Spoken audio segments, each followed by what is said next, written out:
You know, before I go on, I would like to personally thank the people of Bree, Huntington Beach. Actually, probably well, I don't know. It's like I was going to save that for last, but maybe I should do it first. Huntington Beach, most of all, and especially and particularly Bree, Arcadia, Rosemead, and East Pasadena. I think that the people have been, like really generous and nice, and you know what? It seems like if you actually make an effort to be classy and uh,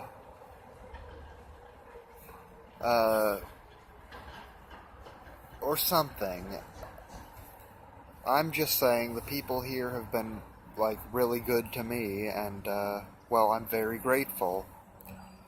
And well, there's this restaurant that has like very fancy looking Asian food that just had a grand opening.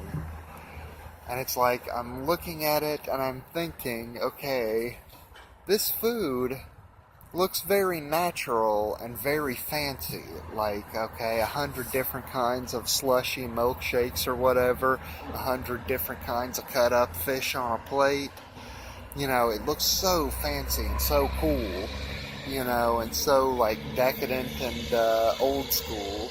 But then it's like, I'm thinking to myself, it's like I have these old favorite foods, like 7-Eleven fast food pizza or something.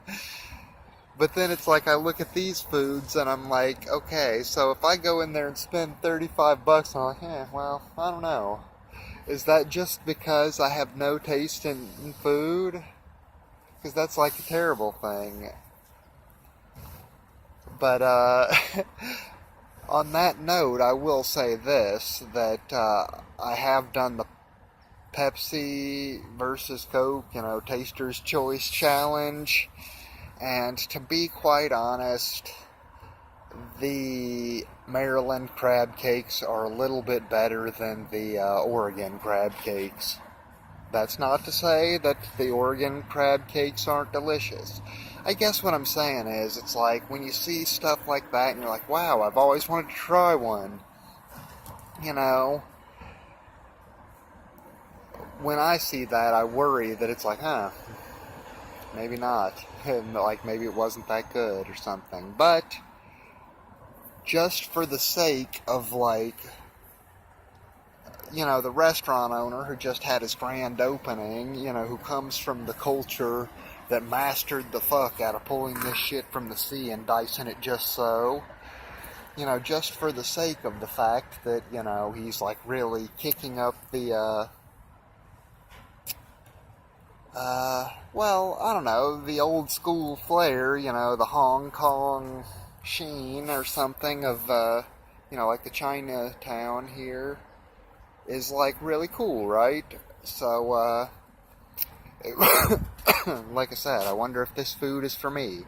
I'm going to try something that is the furthest from anything I have ever eaten, and I'm willing to spend, 30 or 40 bucks if it seems like that's what I should do.